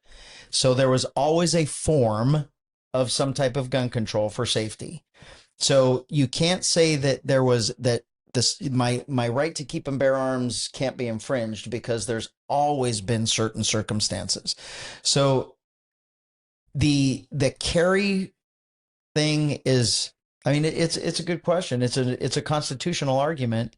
It's been decided. I think they've said that it's not the same, and which is why we have a concealed weapons permit. And then you get into the argument where people argue with, well, it should be open carry, and I want to open carry it, and that's different. So I want to make sure that it's understood that what he's specifically talking about is a CCW, is requiring a CCW a violation of your Second Amendment rights. And the Supreme Court came out and said, no, it's not if you can obtain it. If there are subjective requirements where an elected official or a bureaucrat says, hey, this person can and that person can't, based on subjectivity, that's unconstitutional. But if it's generally obtainable, then a CCW is not a violation of the Second Amendment. That's what the Supreme Court actually has said in Heller, and then restated again the same way in Bruin. And that's what the sheriff was just talking about. He was basically saying, hey, a CCW, having to have a CCW in order to exercise your right to carry, is not a violation of the Second Amendment. So he was mirroring what the Supreme Court has already said. And then we talk a little bit about open carry. So let's listen into that.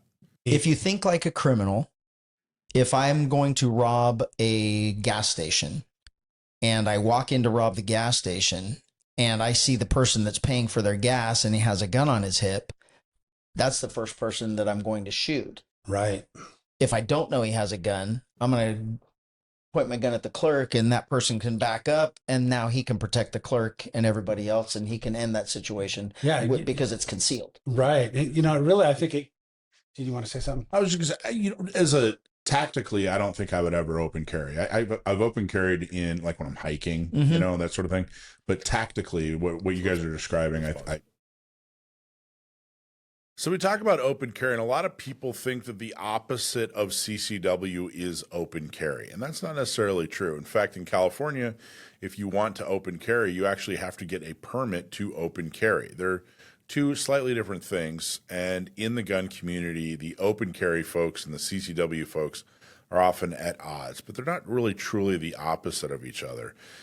It's also important to understand when we're talking about open carry, what exactly are we talking about? Now, nobody here in this interview was saying that open carry should be banned by law. In fact, it should not be. You should have the right to open carry. What the discussion was around was, is it something that you would do in practice? In other words, tactically, is this something that you would choose to do in practice? Now, my personal opinion is that obviously open carry should be legal. It should be legal in the state of California. It should be legal in all 50 states. But even if it were legal, it is not something I would choose to do in most situations. There's a lot of reasons that people like it. There are a lot of reasons that people dislike it. I don't really buy the whole reasoning of, hey, if you're open carrying and someone comes in to rob a place, you're going to be the first person they shoot. I don't really buy that. I don't think that that's how a criminal's mind works. I think if anything, they're going to see that somebody's armed and would most likely leave, and they wouldn't commit their crime. I thought it was interesting that both guys, Chad Bianco and Mark, spent a career as police officers open carrying, and then were basically saying that, hey, it's not a good idea. But I get where they were coming from. Still, tactically, even if I had the legal ability in California to open carry, I would still carry concealed. That's my preference. The reality is that we're never going to see a day in our lifetime, at least it's highly unlikely, where 60, 70, 80% of people out there are open carrying. So I would prefer to in most situations, conceal carry. And then in situations where you're out in the field, you're whatever, maybe going on a, walking down a trail or whatever, you're out in the wild, you're in the woods, that sort of thing, you're open carrying. I think it's a different situation, but that's my personal preference. But I wanted to make sure that people understood that the discussion wasn't, poo-pooing open carry. In other words, we want to make it illegal. We were just talking about what we would do with our preferences and tactically when it comes to open carry. So we go on to talk about constitutional carry, which is even more different. It's either another different animal. There are 26, 27, something like that, states out there that have constitutional carry, which means you don't have to have a permit to carry concealed or open in most situations. So let's listen in. I wanted to make sure that was clear to people that were listening. Nobody was saying they wanted open carry banned legally. No one was saying that it should be illegal to open carry. We were talking about our personal preferences and what we would do in our specific situation. I don't think there's anything wrong with Arizona. It's, and I know there's other states. It looks awkward. Even, as a cop, you go on vacation somewhere and you walk in someplace and you see somebody walking out of a restaurant with a gun on their hip. They're not a cop. Here, they would have to be a cop. But I wouldn't be against anything like that. I think one of the problems, even in the concealed carry community, is training. And just because you can own a gun doesn't mean you necessarily need to carry it. In these other states, I've gone some states that are open carrying, someone's carrying a gun in their back pocket. Like, you can't even get to it before I can. So yeah, that's more of a tactical thing. It is a tactical thing, but we don't teach. I don't think training. I don't think like that though. I don't think like that. Somebody that's not trained on a gun isn't going to put a gun on their hip and just walk around. Well, if that's true, then we wouldn't have all these gang members with all these guns. That the cop part of me, that's sure. where that comes into play, because I know there are certain people that shouldn't have guns. Absolutely. And I don't want the little gangsters that we know are gangsters running around, and just because they haven't committed a felony yet or convicted of a felony yet, I don't think that they should be able to be running around with guns on their hip or concealed. Right. If they've proven that they're criminals, they have professional criminals. Yeah, and yeah, and their intention is to hurt people, not protect themselves. Right. Their intention is to commit crime, not defend their family. And I don't want to profile anyone, criminally profile or anything like that, but we know the kids that are not. Just because you haven't been arrested for it, all of your buddies have, and you've been with them. You just weren't party to it, but you don't get to carry a gun just because you haven't been convicted yet. You're hanging around with all of your friends that are involved in that gang. That's why they're happy. You're saying if somebody is a gang member, they just haven't been. Well, I'll give you a perfect example. We know right now that juveniles don't get. We can't talk to juveniles. We can't interview juveniles. We can't do anything if someone is a juvenile without their parents or an attorney. You can't even talk to them. So what we're finding is the older gang members find the juvenile, and that juvenile carries the guns and the drugs. Oh, I see. Wow. How interesting. I haven't heard that before. Yeah. Oh, yeah. Oh, yeah. And that's these laws that are being passed where we try and fight them with the legislature and tell them of the unintended consequences. They don't care. Then they pass these laws, and then now this is what we get. They even wanted that under 26 years old. 26. And it's just so bizarre. Wait. You couldn't talk to somebody who was under 26? Yeah. Unless they were with a parent. It's so bizarre, the arguments they use, because they say your mind's not fully developed yet. And so you can't make a rational decision. But we want your vote. Yeah, they want your vote, and we want to. Okay, then don't draft them. Don't give them a driver's license. It's completely irrational. I mean, I'm not saying it is. It is just bizarre, but that's the mentality of the lawmakers that we have in California, and the bills that are passed that I, as a governor, would never ever even consider signing, and that if they even attempted a veto, I would be just constant press conference until until all of you were calling your legislators saying you better not veto that because that's a ridiculous law. So I think one of the most important things we need to know from a candidate who's running for governor in California, who is a Republican, is how does a Republican win in California? Now, we touched on it earlier, but I really wanted to clarify and talk about it again. How does a Republican win in California? We're more concentrating on the June election now just to make sure that I'm going to the November election against the Democrat. You'd rather go against the Democrat. Absolutely. So let me tell you what's going to happen. If it's if two Republicans win the primary and go to November, that's truly numbers wise, we're below 50%. Those two percentages of the Republicans are going to be probably 20, 18, somewhere around there. So about 38%, maybe 40%, and then everybody else splits all the rest of them. So then in November, I get elected governor, sworn in January. The following day, there will be a recall. And the recall will be successful because now all of the Democrats will all be voting for a recall. In other words, okay, so you're saying the Democrats, if they don't feel they had somebody in the election, if it was two Republicans, if it was just two Republicans, that would immediately motivate them to recall. Absolutely. They would do it no matter what. Absolutely. It's going to happen the following day. And they would be successful just because of numbers for that election. And we can't have that. So it has to be me, which I'm going to win the primary, and then it's going to be a Democrat, which it's like a 95 percentile chance that it was going to be a Democrat anyway. And then we know we're going to win that because the Democrat agenda, the Democrat platform is completely indefensible in California right now.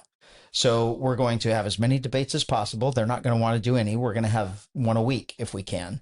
And we're going to do nothing but talk about the failures of California and how we need a different path. And the different path is not voting for the same thing. So that's how we're going to get the moderate Democrats to vote for me in the November election, because they don't want to be socialist either. They don't believe in the ridiculousness that's happening. And this is privately in the voting booth. That's how they're going to make their. So I think going before the primary, you talk about stuff like guns and immigration and that sort of thing. After the primary, I would say that the emphasis has to be on different political, of course, issues. It's taxes, it's education, it's regulation. We're talking about them now. I don't necessarily, surprisingly, once in a while I'll get asked questions about guns. I think, and maybe maybe it's a little bit skewed because people already know, so they don't ask. They just assume what the answer is going to be if it's a gun question, just because based on history. Mm-hmm. But that doesn't come up a lot. People can't afford gas. They can't afford groceries. They can't afford a house. Everything is bad. They don't want to send their kids to public school, and they can't afford private. Everything is bad. And that's what everyone wants to talk about. And that's what the Democrats don't want to talk about. Anybody that's been paying attention to California knows that a lot of businesses have left California. Now, that doesn't have anything to do with guns, but it is an important thing when you're considering who to vote for in California. So we brought it up. How do we bring business back to California, or at least what is his plan to bring business back to California? It's a big part of being a governor. It's a big part of running a state. Business provides opportunity. Business provides tax revenue. As governor, what's he going to do to bring business back to California? All of the regulations just get removed.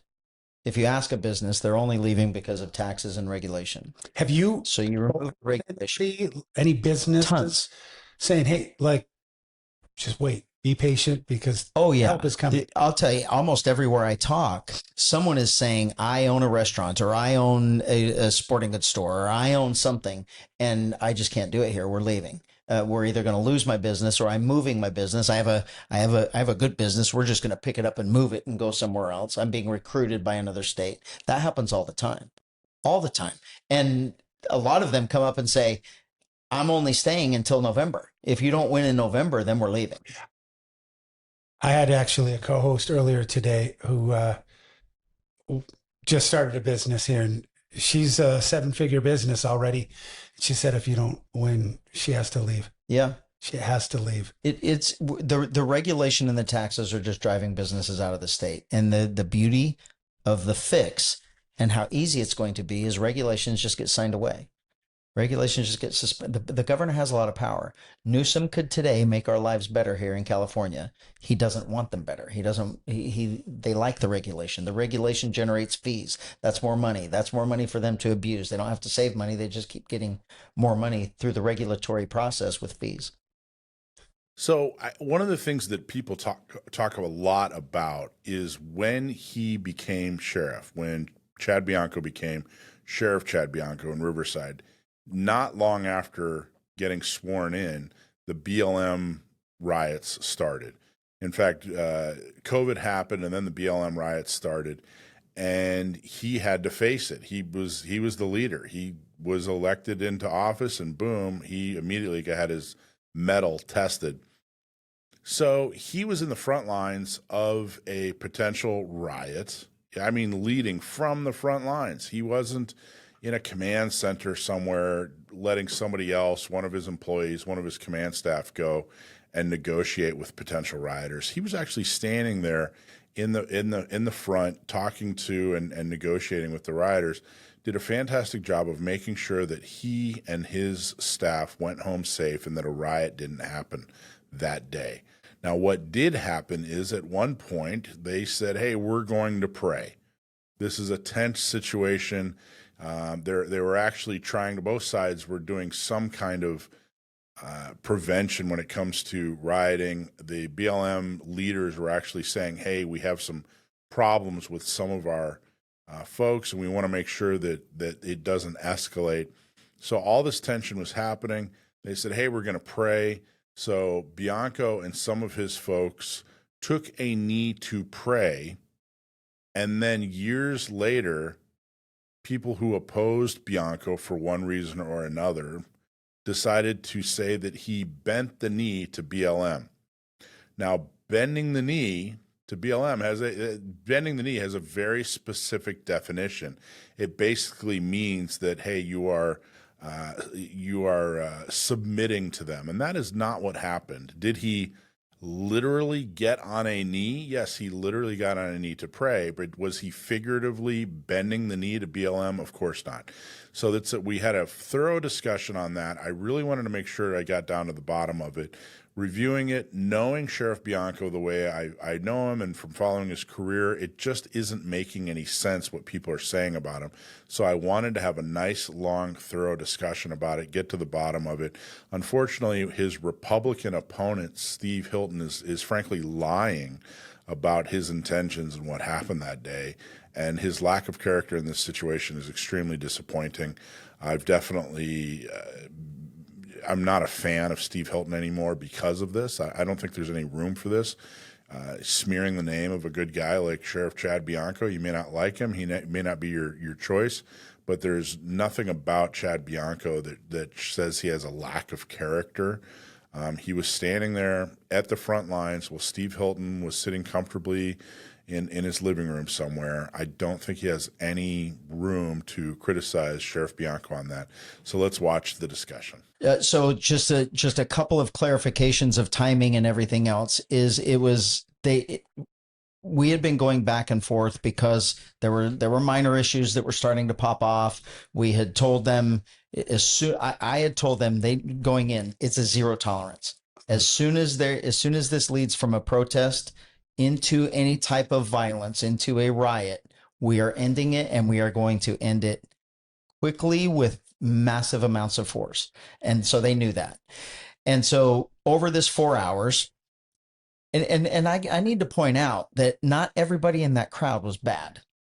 There were some of my friends, there were family members that were in that crowd.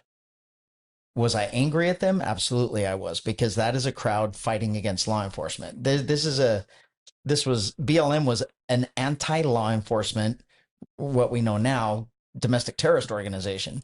But we were dealing with that for hours. And then as it got toward the end, I told them, okay, and for the curfew, we let them go later.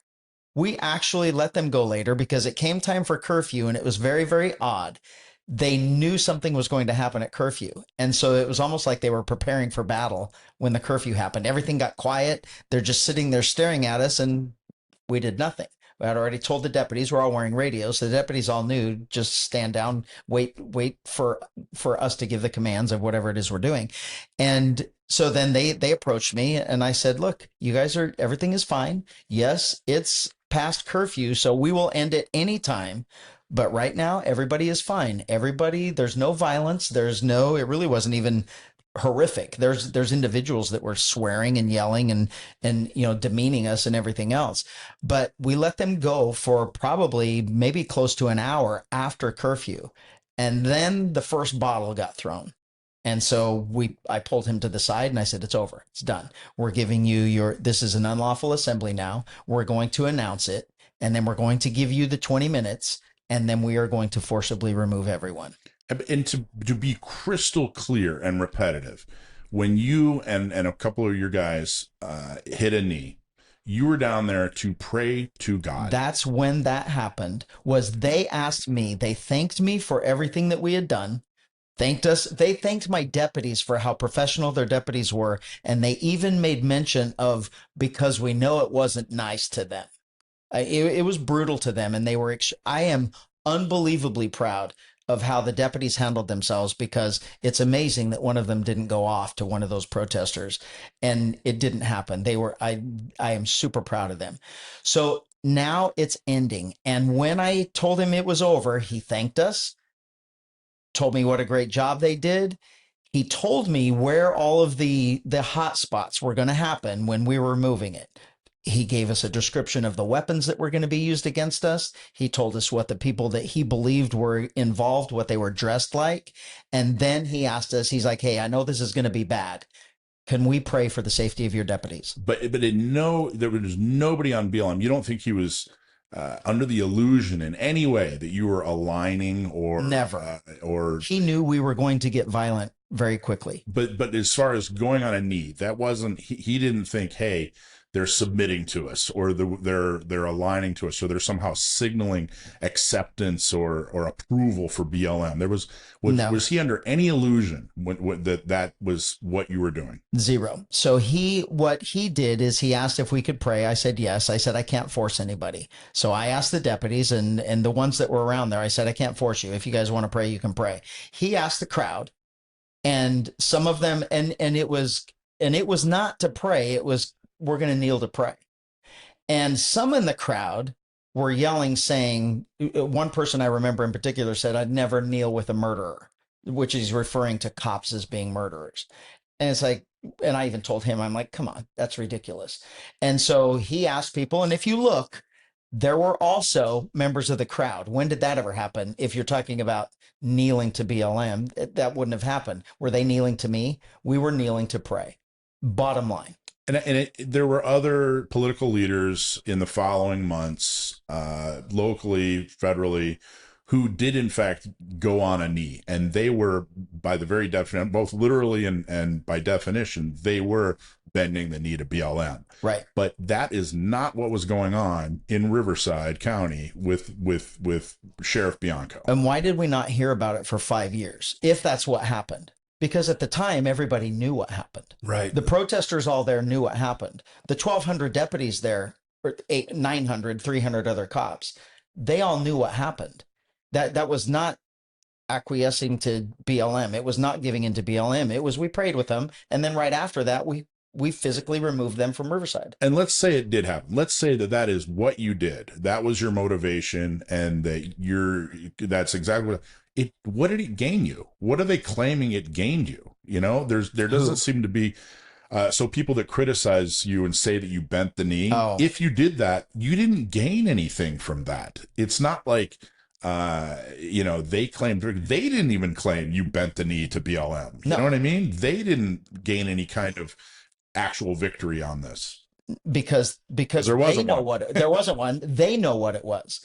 So we physically removed them from Riverside. We with an overwhelming show of force, of law enforcement force. There were no injuries reported. There were no buildings damaged, looted, nothing. No injuries to deputies. It was an amazing, amazing night. And it was because we were 100% on the offensive and we were overpowering them because they were breaking the law. It's a lot of cities can't say that. La Mesa down in San Diego can't say that. Yeah. There were parts of Oakland and the Bay Area, they can't say that. And this was the same time period, the same types of activists, the same thing. And LA was still burning. And I had a conversation with that sheriff, and I told him, I'm like, look, it worked for us. You guys got to do this. We gave them everything. Why? Everybody was looking for pepper balls and everything else after that, because they all started using all of the less lethal munitions that we have to dispel crowds. And we were overwhelmed, or they were overwhelmed. We were already done, thank goodness. But it worked. It took LA 3 or 4 days because they had gone several days without doing anything, and then they had to catch up. So I want to point out that it's the same groups are still going. I hope everybody realizes, and I think they do, that these are paid protesters that, and it's a BLM is still out there, just not BLM anymore. It's all the same people on Instagram and everything else. And we've infiltrated all of their groups. We have live people in their groups, and we have social media pages in their groups. And when those same protesters are now fighting for ICE in LA, they move into Riverside, they start scheduling their Riverside ones. And before it happened here, as we're leading up to the weekend when they were going to have their Riverside protests, those same organizers start posting in those groups warnings that you guys are going to Riverside County, and Riverside County is controlled by Sheriff Chad Bianco, and we can't help you there. Do not contact a deputy wearing tan and green. Do not go around any county buildings. We would advise you just to stay away. So if I was a fan of theirs and I was on their side, why would they be doing that? So it worked. Yeah, it absolutely fighting back worked. It absolutely did. We showed how you're supposed to handle those situations. And I'll be very honest with you, in hindsight, I don't know if I thought about it at the time, but while I was there and what I was doing, I was not only leading the 1,200 cops, I was leading that protest too, because everything I was doing there was controlling their behavior too. So it is in hindsight, you look back, it's like, who do you want as a leader there? And so the people that are criticizing me weren't there. I mean, it's all great for you to say what you would have done had you not been at home in the safety of your living room, but you weren't there. You don't know what happened. You don't know what the context was. You don't know what was being said. And I want to say that I think that why there are so many people that are just, I know there are people that are ardent supporters of mine that are saying, yeah, never. And it's the political situation that we find ourselves in, because we have allowed ourselves to be completely manipulated with emotion. When you are emotionally charged, there is no ability for your brain for rational thought. It's chemically, mentally, biologically impossible.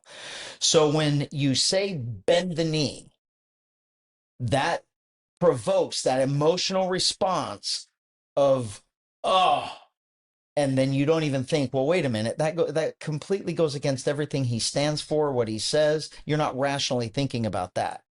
And I think that's why those people are not. The other ones that say, wait a minute, I kind of got a different view from that video, or that's not what I saw. Those are the ones that didn't get emotionally charged by the whole bending the knee statement.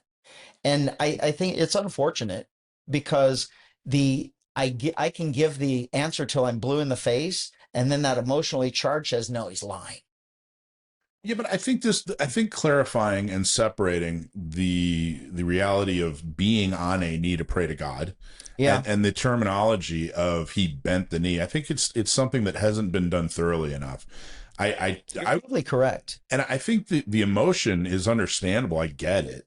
But I think that explaining it in that way and kind of that logic side, we're not going to convince the people who dislike you for, if they're using it for political reasons and they're trying to hurt you and they don't really care about it and they're just trying to hurt, not going to convince them. But the people that are going, hey, wait a minute, what is this all about? Those logical people who hear like, okay, I get it. I see the difference between what happened and what's being said happened. I think those people can respond.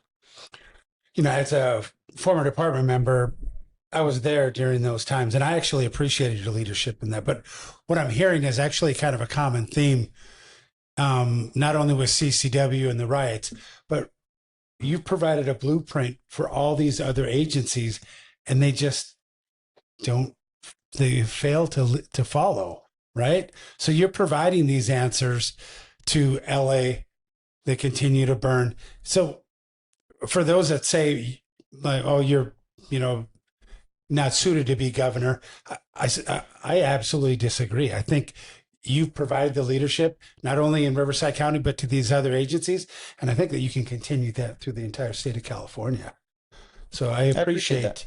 So that's the interview. I encourage you again to go to the link that we're going to provide in the comment section or in the description. Mark Skoglund from the Warriors Way podcast. Follow him. He's going to do some really, really good work. This was a great interview. You can go back and watch the entire 2-hour interview with Chad Bianco. Get down to the bottom of it. You're going to have a big decision to make in June. And again, we've endorsed Bianco, and we think it's important to get him through the June election. So please consider voting for Sheriff Bianco for governor of California. But mostly educate yourself, watch what's going on in these interviews, evaluate him for who he is, his track record, what he says, but then get involved. Just voting isn't enough. Make sure that the people around you vote and vote the right way. If you're in San Diego, check out our voter guide. If you're in Orange County, check out their voter guide. If you're in Inland Empire, check out theirs. And make sure that you get out there, vote, support candidates, and make sure that your freedom isn't taken away. The reality is we are the country of the self-governed, and that's not a spectator sport. You can't be a wallflower in the United States. You really have to be involved, get involved, stay involved, and it's just not that hard. It's just not that hard. It doesn't take that much time. So hope you enjoyed the interview. Thank you so much for watching. Don't forget to like, subscribe, share, comment, do all the things, and help support Gun Owners Radio. And again, check out the Warriors Way podcast. And Mark, thank you so much for having me on your inaugural podcast. It was a pleasure. And the interview with Chad Bianco was great. So thank you all.